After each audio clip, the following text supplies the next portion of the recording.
Bueno, estamos de vuelta. Acá tenemos ya en el piso a nuestros compañeros de Jóvenes por el Clima que vinieron a debatir con nosotros un poquito el nuevo panorama político que se empezó a construir a partir de las últimas elecciones. A Bruno Rodríguez lo tenemos por un lado. ¿Querés seguir presentando vos, Alejo? Me parece que por ahí lo que podrían ir haciendo es decir si tienen ganas, ¿no? Arrancamos así, se presentan ¿Se presenten? Que se presenten y digan cómo la ven desde su lugar, su mirada política. Una presentación de 1 minuto y medio. Claro, como si fuese el debate presidencial. Digan un poco cómo se sintieron, su mirada desde el ambientalismo. ¿Tienen ganas? Bueno, buen día, gracias por la invitación en primer lugar. Y la verdad que, digamos, cuando me enteré de los resultados de las elecciones, creo que, la primera sensación fue angustia, muchísima angustia. Fue no caer quizás en que Milei había ganado las elecciones. Pero bueno, creo que desde el activismo, la militancia, lo que tenemos que hacer es transformar esa angustia y esa bronca quizás en fuerzas para seguir luchando lo que se viene, ¿no? Sí, Facundo. Facundo, ¿te querés presentar? Sí, me llamo Facundo, tengo 17 años y empecé a militar en Jóvenes por el Clima este año. Ahí va. Me llamo Lucía. Hola, Lucía. Hola. Bueno, soy de Jóvenes por el Clima y creo que en un principio y quizás hasta el día de hoy veo todo quizás como una distopía, como una especie de pesadilla. Obvio que estamos hablando entre gente que piensa lo mismo igual, entonces bueno, para nosotros es natural decir que nos angustia, quizás para otra gente no. Pero sí, o sea, fue, como decía Facu, no poder caer, no poder entender lo que había pasado y por qué había salido una gran diferencia tan abismal. Me parece que ahora vamos a hablar más del tema, pero para no hacer una presentación eterna, eso. Bueno, buenos días, acá Bruno, también de Jóvenes por el Clima.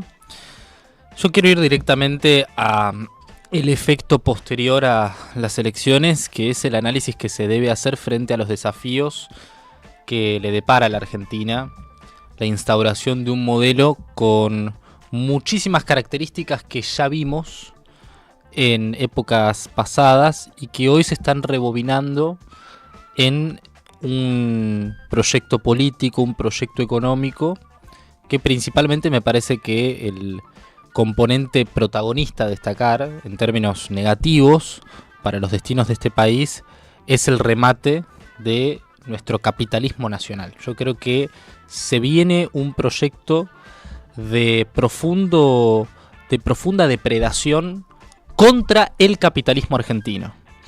El capitalismo argentino va a sufrir porque se van a rematar nuestros principales activos públicos, porque las palancas del desarrollo industrial argentino están peligrando justamente con las declaraciones de quienes integran el gabinete económico a formarse de Milei. Y me parece que ahí los distintos colectivos, tanto del ambientalismo como aquellos que luchan por la industrialización de la Argentina, debemos estar unidos en un frente común contra el remate de YPF, contra el remate de todo nuestro sector energético, contra el remate de la obra pública, que es una política sumamente estratégica para un país en vías de desarrollo, y luchando justamente por la soberanía de nuestros recursos y la explotación soberana de ellos para que Argentina pueda desarrollarse y cumplir con ese sueño que es que seamos una potencia. Pero yo creo que Milei a una declaración así le diría algo así como: no, el capitalismo argentino va a proliferar, va a haber libertad en el mercado para que el capitalismo argentino se desarrolle, ¿o no? Sí, me encantaría tenerlo acá. Claramente esa sería la respuesta de alguien como Milei. Él es anarcocapitalista y también postula pragmáticamente que para la transición ese modelo utópico es minarquista. Es decir, que él apunta en la gestión a reducir a la mínima expresión posible las facultades del Estado. Y en un país en vías de desarrollo como el argentino, me parece que no se puede pensar en desarrollo capitalista genuino si no cumplimos con la promesa de nuestros padres liberales fundadores, Roca, Sarmiento, Alberdi, que es tener al Estado brindando servicios de calidad allí donde se pueden impulsar las arcas más importantes del capitalismo, la educación, por ejemplo. Migrar a un sistema de vouchers fracasado a la chilena, que lo único que va a hacer es hacer que se parezcan mucho más nuestros indicadores sociales a los de países completamente inviables e incomparables con una nación tan gloriosa como la Argentina, es completamente anticapitalista, porque es atentar contra la formación de capital humano de calidad que se distingue en América Latina del resto. No se puede comparar la calidad de la educación superior de un universitario argentino con la de un chileno, con la de un brasilero, con la de un ecuatoriano. Es incomparable, simplemente no hay comparación. Lo mismo si, por ejemplo, hablamos sobre industria. Argentina es un país con industria pesada y con un vigoroso sector energético.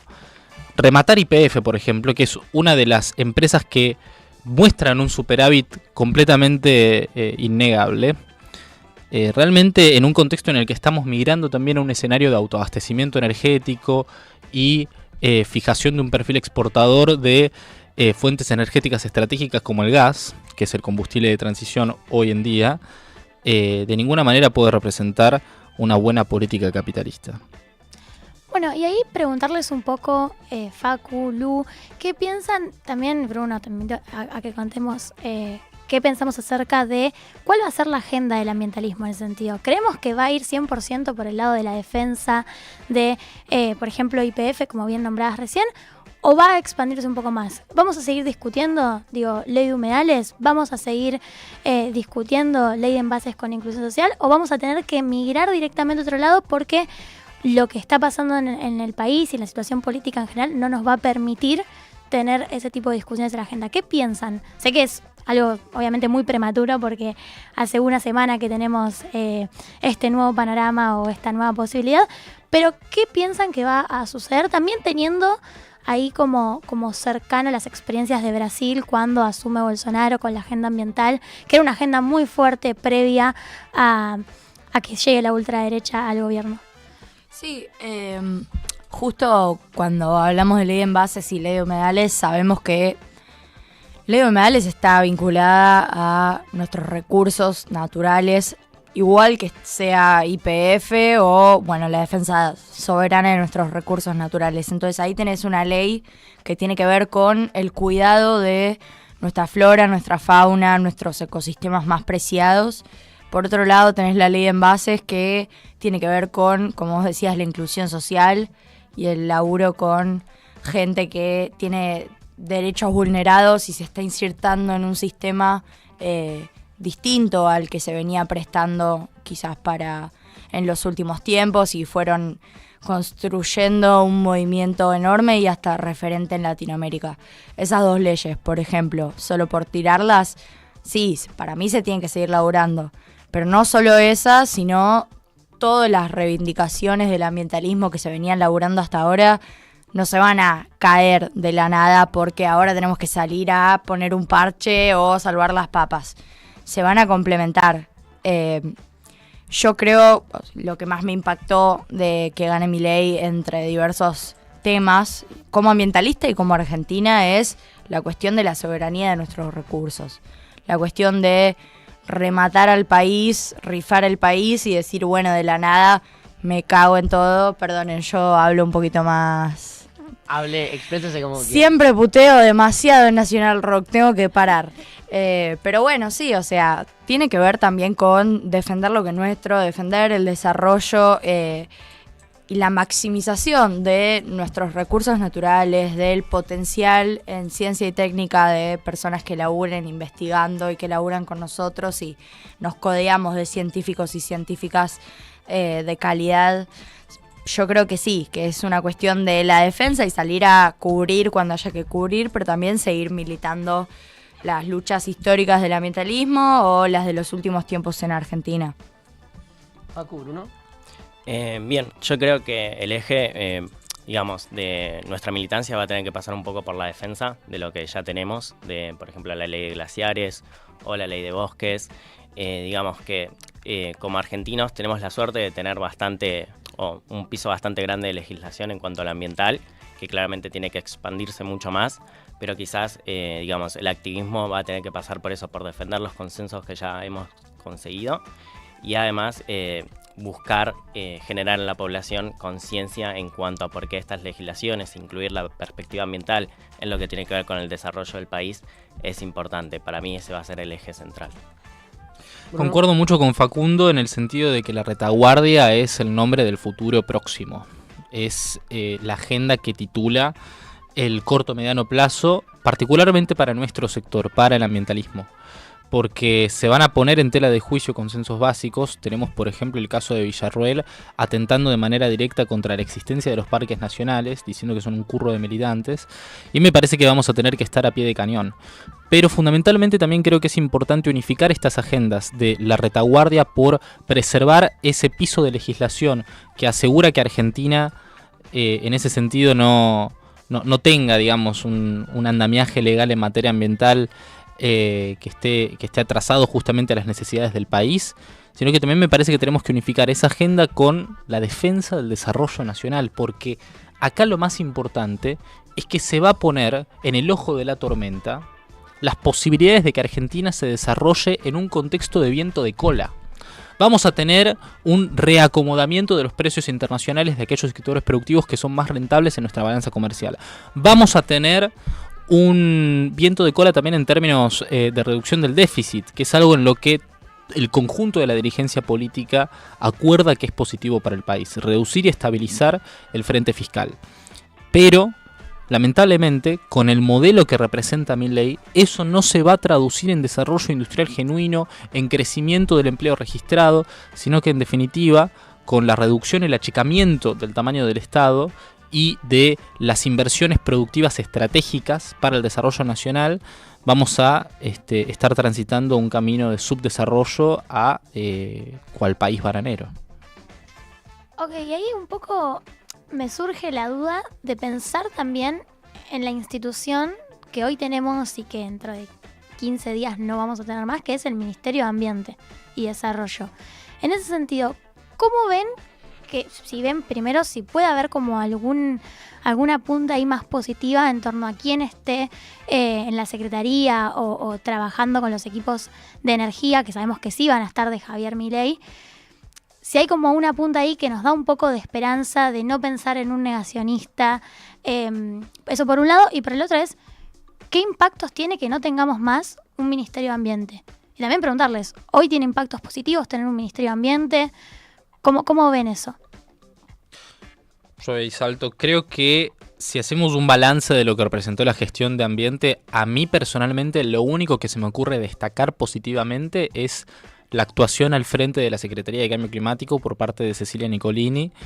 De Cabandier no puedo decir mucho porque creo que es un ministro ausente. Igualmente creo que es 1000 veces mejor en términos del balance que podemos hacer frente al haber tenido durante, por ejemplo, en el macrismo una Secretaría de Ambiente con la que Jóvenes por el Clima incluso tuvo que interactuar para impulsar leyes fundamentales que sentaron las bases del Gabinete Nacional de Cambio Climático, como la Ley de Presupuestos Mínimos para la adaptación y la mitigación del cambio climático. En términos institucionales, creo que nadie puede negar que es mucho mejor tener una estructura ministerial que dialogue en pie de igualdad con otras carteras del Estado en el marco de las reuniones de gabinete de ministerios, que no tener nada, que tener una secretaría. Y lo mismo aplica para salud, por ejemplo, que en su momento se disminuyó el presupuesto y de hecho se le bajó el rango jerárquico a salud y pasó a ser una secretaría. Con el caso de ambiente me parece que pasa lo mismo. Y a la pregunta de representa, digamos, qué atisbo de esperanza podemos tener en este nuevo panorama, yo confío mucho en el criterio del industrial argentino. Confío mucho en las empresas de capitales argentinos que apuestan a las agendas de descarbonización de sus matrices productivas. Confío mucho en aquellos sectores que quieren acomodarse a la nueva oleada de inversiones en sectores estratégicos de la transición energética. Confío mucho en el campo argentino que necesita más inversión en biotecnología agrícola para adaptar sus cultivos a los eventos climáticos extremos que crecen en intensidad y frecuencia. Confío en el sector privado argentino frente a la barbarie que representa Milei. Pero ahí cómo haces, Bruno, la repregunta es cómo haces si en general todos los países que están teniendo esas transiciones y están haciendo esas adaptaciones tienen un Estado que da un marco de incentivos que traza un rumbo hacia dónde se tienen que ir con esas políticas climáticas. ¿Cómo haces si no hay un Estado ahí que esté guiando eso? Si tiene que ver con el libre y orden espontáneo del mercado que te guía hacia eso. ¿Qué es un incentivo? Y un incentivo, por ejemplo, es... quita de impuestos. Quita de impuestos, sí. Un incentivo es Estado menos presente. en términos fiscales, en términos de acompañamiento de capital. Yo creo que eso, independientemente del comportamiento que tenga Milei frente a la gestión de la agenda ambiental, me parece que los privados lo van a interpretar asertivamente. Yo creo que los privados, en ese sentido, confío muchísimo en el criterio. Los privados, en el marco de la transición de la matriz productiva, para no hablar únicamente del frente energético e incluir también al sector agropecuario, por ejemplo, creo que va a decantar positivamente por una cuestión de intereses.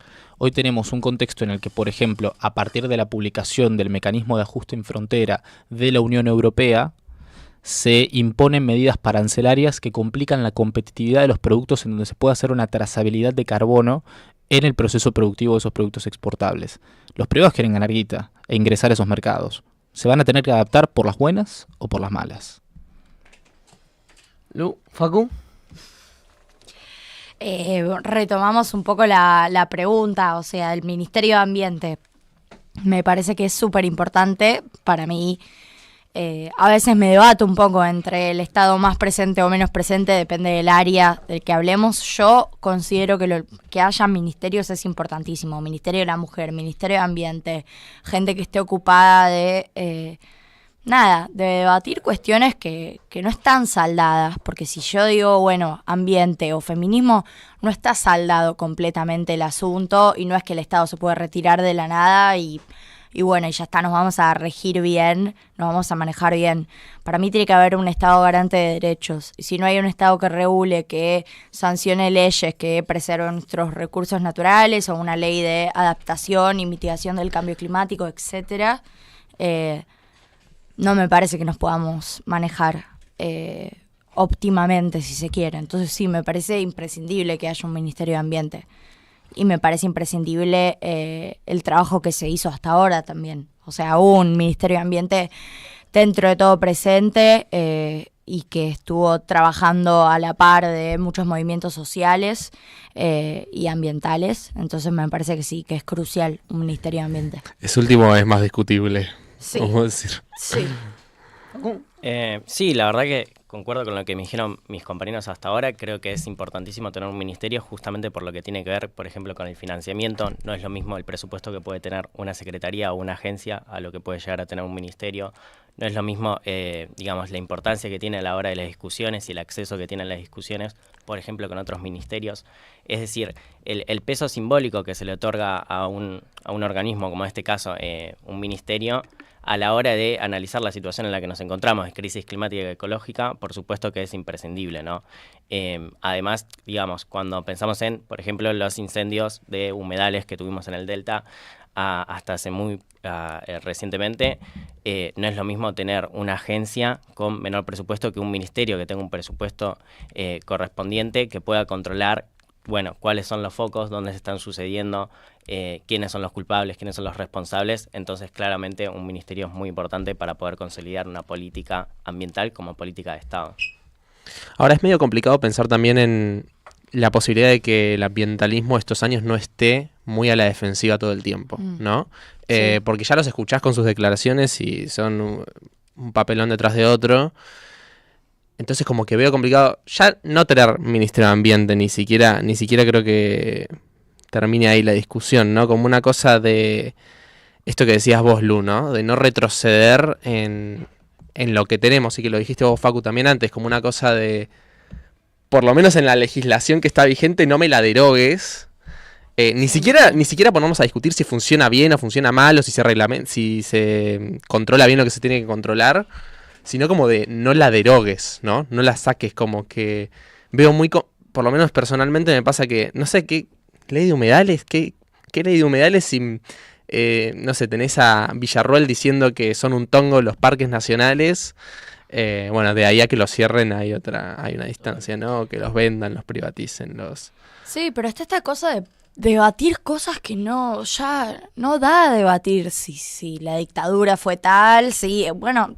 Cosas que ya se dijeron un montón en la campaña, pero se generó una sociedad que debate derechos establecidos o esos movimientos que hizo el Estado históricamente en pos del ambientalismo, del feminismo, etcétera, se debate como si fuera que estamos diciendo Boca River.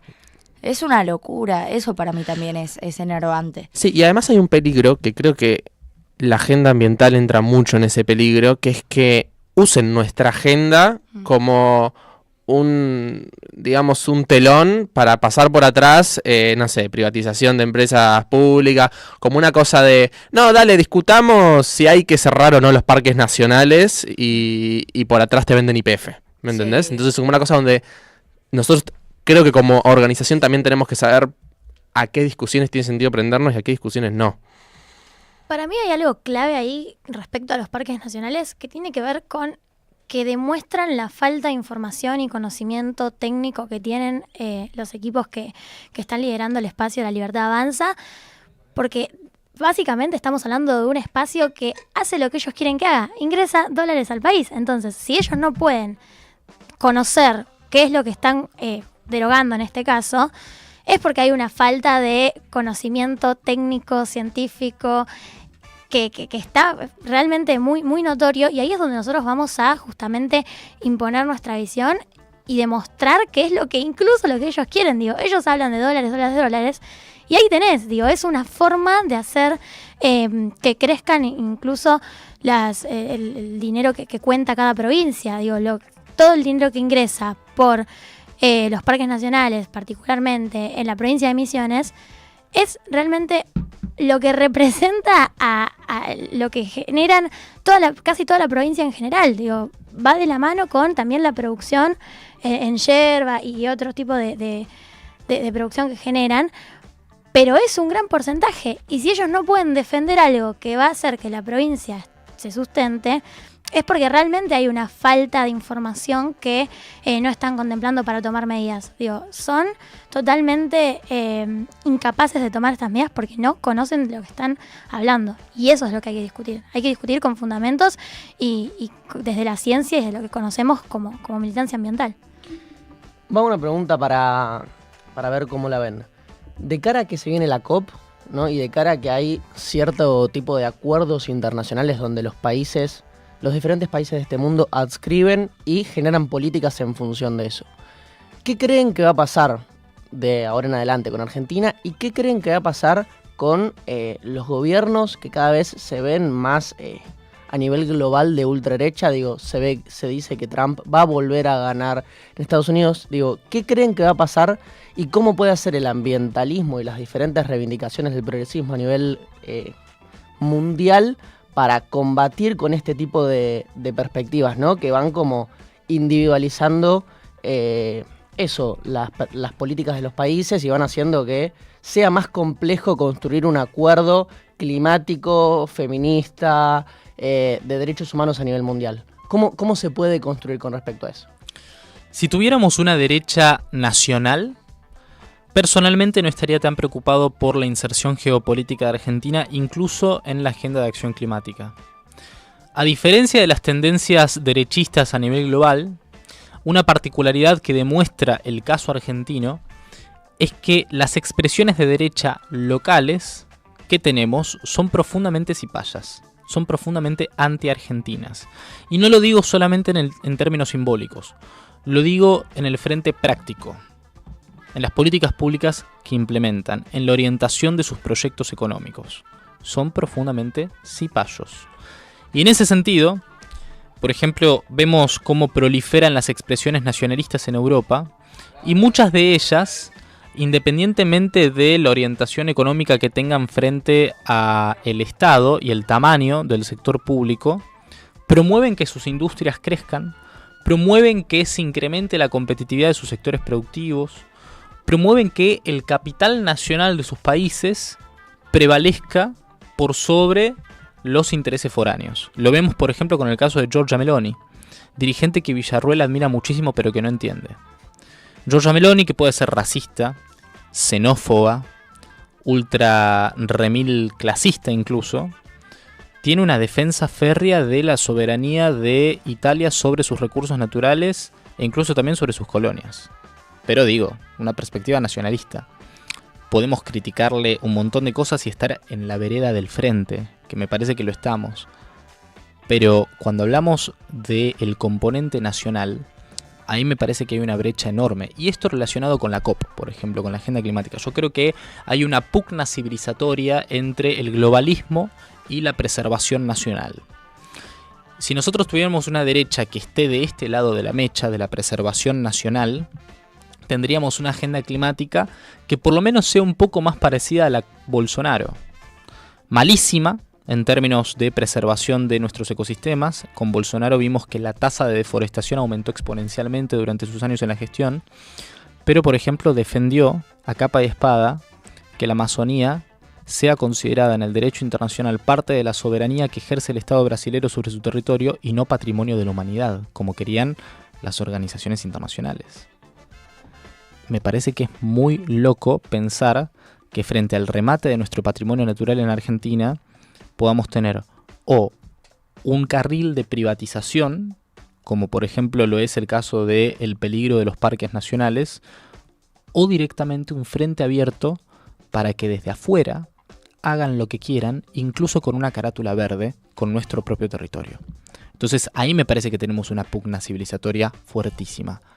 O preservamos nuestro capital nacional o nos subordinamos ante los intereses foráneos. Lu, Facu. Coincido con Bruno. Sí, coincido con lo que dijo Bruno y sobre todo respondiendo más puntualmente a la pregunta de cómo hacemos, digamos, de cara a la COP para que la población quizás, digamos, pueda levantar esta bandera y sea un acuerdo que tengamos en la sociedad. Claramente creo que lo que tenemos que hacer es impulsar la discusión en, digamos, en las escuelas, en los clubes de barrio, donde sea, para que realmente podamos tener una masa crítica que comprenda por qué la política ambiental es importante, por qué es importante tener una posición firme frente a las potencias extranjeras en, por ejemplo, estas instancias de negociación como son las COP. Hace poco nos enteramos que por la sequía Argentina perdió 3 puntos de su PBI, alrededor de los 20.000 millones de dólares. Entonces es importante ahí entender que Argentina, por ejemplo, tiene que tener un representante en la COP que pueda reclamar el financiamiento al que se comprometieron, por ejemplo, los países más desarrollados para las medidas de mitigación y adaptación al cambio climático. Bueno, chicos, si les parece vamos cerrando un poquito con la charla. Ahora nos vamos a escuchar un tema que preparó nuestro productor de León Gieco, que habla un poquito de esto, ¿no? Un poco de esta situación de periferia de la Argentina, ¿no? Vamos a escuchar la letra de El Embudo de León Gieco ahora en apenas unos minutos. Que nada, dice, ahí vamos con el tema.